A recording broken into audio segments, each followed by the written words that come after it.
दोस्तों नमस्कार, जय हिंद, वंदे मातरम। ये आ चुका है आप लोगों का राजनीति विज्ञान कक्षा 11वीं का वार्षिक पेपर। और ये आप लोगों को पूरा उत्तर इसका मैं बताने वाला हूँ। आपके सारे इसमें जितने भी क्वेश्चन दिए हैं सभी क्वेश्चनों के आंसर आपको मैं बता रहा हूँ इस वीडियो के माध्यम से।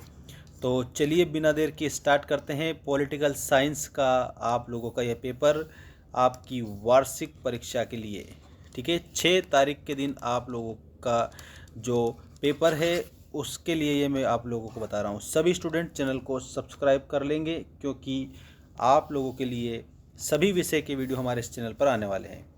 देखिए, पहला प्रश्न है, भारतीय संविधान है, सही विकल्प चुनकर लिखिए। में मौखिक है, परंपरावादी है, अस्पष्ट है या लिखित है। सभी स्टूडेंट लाइक जरूर करेंगे, चैनल को सब्सक्राइब करेंगे। भारतीय संविधान क्या है? तो हमारा जो भारत का संविधान है वो एक लिखित संविधान है, ठीक है। इसके बाद में सक्रिय कार्यपालिका का अर्थ है। सक्रिय कार्यपालिका का क्या अर्थ है? आप लोगों के ऑप्शन दिए हैं, निर्वाचन क्षेत्र कार्यपालिका, लोकसभा चुनाव कार्यपालिका, निर्वाचन या फिर कार्यपालिका जो सामाजिक रूप से हो गई है। तो इसमें आप लोगों को याद रखना कि जो सामाजिक रूप से बनती है वो सक्रिय कार्यपालिका है हमारी। अगला प्रश्न है, केंद्र सरकार किसी राज्य की सीमा या नाम परिवर्तन किस अनुच्छेद के द्वारा कर सकती है? मतलब कि जो केंद्र सरकार है ना, वो किसी भी राज्य की सीमा का या फिर उसके नाम का जो परिवर्तन है वो कौन से अनुच्छेद के अनुसार कर सकती है? तो इसमें अनुच्छेद 2 आएगा। आप लोगों को इसमें आर्टिकल 2 बताना है। इसके बाद में आपका नेक्स्ट क्वेश्चन है, रिपब्लिकन नामक पुस्तक लेखक हैं। जो रिपब्लिक नामक पुस्तक है इसके लेखक कौन हैं? तो आपका करेक्ट उत्तर हो जाएगा प्लेटो, क्योंकि जो प्लेटो है ना, इन्होंने रिपब्लिक नामक पुस्तक को लिखा है। तो ऑप्शन नंबर कौन सा होगा? ऑप्शन नंबर आप लोगों का फर्स्ट करेक्ट हो जाएगा, ये वाला, ठीक है। क्वेश्चन नंबर 5 देखिएगा, न्यायोचित वितरण का सिद्धांत किसने दिया? न्यायोचित वितरण का जो सिद्धांत देने वाले व्यक्ति है उनका आपको इसमें नाम बताना है, सुकरात। ऑप्शन नंबर 3 आपका इसमें करेक्ट होगा। इसमें जो सुकरात जी हैं इन्होंने न्यायोचित वितरण का सिद्धांत दिया था, ठीक। अगला प्रश्न है, भारत में राष्ट्रवाद का उदय किस सदी में हुआ था? भारत में राष्ट्रवाद का जो उदय है वो 19वीं सदी, आप उत्तर में बताएंगे। 19वीं सदी में भारत में राष्ट्रवाद का उदय हुआ था। अगला प्रश्न है, रिक्त स्थानों की पूर्ति कीजिए वाला वेरी बेस्ट क्वेश्चंस। देखिए, संविधान सभा के स्थायी अध्यक्ष थे, तो स्थायी अध्यक्ष आप लोगों को क्या याद रखना है? करेक्ट उत्तर हो जाएगा आपका राजेंद्र प्रसाद, ठीक है, राजेंद्र प्रसाद। इसके बाद में भारत को निर्वाचन क्षेत्रों में बांटा गया है। तो भारत को 2 निर्वाचन क्षेत्रों में बांटा गया है, ठीक। इसके बाद में आयु संशोधन 21 से 18 वर्ष संविधान संशोधन में हुआ। कौन से संशोधन में 21 से लेकर के 18 वर्ष हुई? तो इसमें 61 आपको बताना है, 61वां संशोधन, ठीक है। राजनीति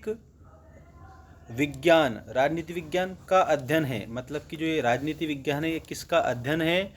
तो इसमें आपको बताना है राजनीतिक सिद्धांतों का अध्ययन है, राजनीतिक सिद्धांतों का अध्ययन है। अगला प्रश्न है, अधिकारों को मान्यता प्राप्त है। तो अधिकारों को आप लोगों को उत्तर में क्या बताना है? लोकतांत्रिक मान्यता, लोकतांत्रिक मान्यता प्राप्त है, ठीक है ना। ये इसमें लोकतांत्रिक आएगा 5 वाले में।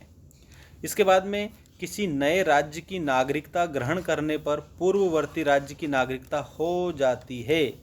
तो पूर्ववर्ती राज्य की जो नागरिकता है वो विलुप्त हो जाती है। तो खाली स्थान में आपको विलुप्त लिखना है या फिर समाप्त लिख सकते हो, दोनों में से एक आप लिख सकते हो, ठीक है।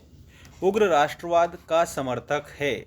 इसमें आप लोगों को किसका समर्थक है उग्र राष्ट्रवाद? तो इसमें आप लोगों को आतंकवाद बता देना है। उग्र राष्ट्रवाद किसका समर्थक है? आतंकवाद का समर्थक है। इसके बाद में आप लोगों का अगला क्वेश्चन आ चुका है, एक वाक्य में उत्तर दीजिए, संविधान क्या है? तो इसमें आप लोगों को याद रखना है कानून संहिता। ठीक है, कानून संहिता या किसी भी देश का शासन जिन नियमों और कानूनों के अनुसार चलाया जाता है उनका जो संकलित प्रलेख होता है उसे क्या कहा जाता है?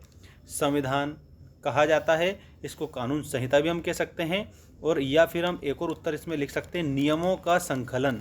ठीक है, नियमों का संकलन, ये दोनों में से आप एक लिख सकते हो। सरकार के कितने अंग हैं? तो इसमें आप लोगों को बताना है सरकार के 3 अंग हैं। एक तो है व्यवस्थापिका, ठीक है, इसके बाद में आप लोगों को याद रखना है न्यायपालिका। ठीक है, और न्यायपालिका के बाद में आप लोगों को याद रखना है कार्यपालिका। व्यवस्थापिका, न्यायपालिका और कार्यपालिका, ये किसके अंग है? सरकार के अंग है। संयुक्त अधिवेशन की अध्यक्षता कौन करता है?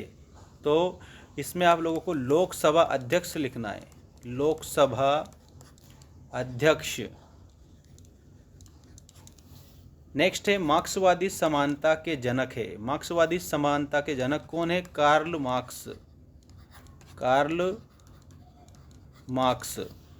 प्राकृतिक अधिकार हैं, तो प्राकृतिक अधिकार इसमें आपको याद रखना जन्म से है, जन्म से।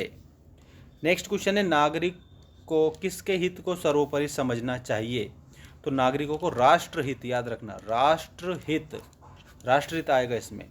दुनिया में सबसे बड़ा धर्म कौन सा है? तो इसमें उत्तर में आपको बताना है सनातन, सनातन। अब आप इसका एक स्क्रीनशॉट ले लीजिएगा क्योंकि सारे प्रश्नों के उत्तर मैंने इसमें लिख दिए हैं आप लोगों के लिए। जल्दी से आप इसका एक स्क्रीनशॉट लेंगे ताकि सभी क्वेश्चनों के आंसर आपको इसी के सामने दिख जाएं। ठीक है ना। अब इसके बाद में आ चुके हैं हमारे नेक्स्ट क्वेश्चन, और वो सत्य असत्य लिखिए वाले। ये देख सकते हो क्वेश्चन नंबर 4 है, भारत का संविधान लोकतांत्रिक है। तो इसमें आप लोगों को क्या बताना है? इसमें आपको सत्य बताना है। अगला प्रश्न देखिए, राज्यसभा का कार्यकाल 5 वर्ष का होता है। इसमें आपको असत्य बताना है। ठीक है, स्थानीय स्वशासन लोकतंत्र को मजबूत करता है। तो इसमें आपको सत्य बताना है। भारतीय संविधान में अवसरों की समानता नहीं है। तो इसमें आप लोगों को असत्य बताना है। ठीक है, अगला देखिए, वोट डालना, टैक्स देना और संविधान का सम्मान करना राष्ट्रवाद है। तो ये भी आप लोगों को इसमें क्या बताना है? सत्य बताना है। धर्मनिरपेक्षता का शत्रु अराजकता है। तो बिल्कुल धर्मनिरपेक्षता का शत्रु है अराजकता। तो इसमें भी आप लोगों को सही बताना है। अब हम देखेंगे प्रश्न नंबर 5 जिसमें सही जोड़ी बनाई गई है। देखिएगा, ये रही आपकी सही जोड़ी। सही जोड़ी में सबसे पहला है राज्यसभा का पदेन सभापति, तो उपराष्ट्रपति। ठीक है, केंद्र और राज्य का विवाद। तो इसमें 52 विषय क्या बताना है आप लोगों को? 52वां विषय बताना है। बलवंत राय मेहता समिति, इसमें त्रिस्तरीय पंचायत की बात की गई है। बलवंत राय मेहता समिति में संशोधन की समानता, जो संशोधन की समानता है इसमें सभी का कल्याण निहित होता है, ये आप लोगों को बताना है। और राष्ट्रीयता संबंधित है। तो राष्ट्रीयता किससे संबंधित है? 19वीं सदी आप लोगों को बताना है, क्योंकि भारत में राष्ट्रवाद का उदय 19वीं सदी में हो चुका था। ठीक, धर्म का अर्थ है, धर्म का अर्थ है, ये किसने कहा था? ये डनार्किन ने कहा था। ठीक है ना, धर्म का अर्थ है। अब जल्दी से जल्दी इसका आप स्क्रीनशॉट लेंगे। सभी स्टूडेंट और चैनल को सब्सक्राइब नहीं किया है तो सब्सक्राइब भी कर लेंगे। और आप लोगों के लिए हमने पहले ही बता दिया है कि PDF हमारी एप्लीकेशन पर मिलेगा।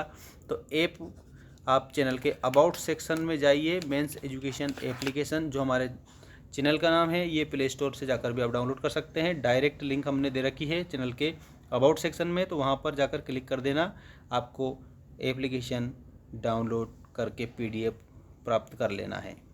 ठीक है, और नेक्स्ट सब्जेक्ट का वीडियो बहुत जल्द हमारे इसी चैनल पर आएगा। तो बेल आइकन घंटी के बटन को ऑल पर आप रखना ताकि सारी अपडेट आपको मिलती रहे।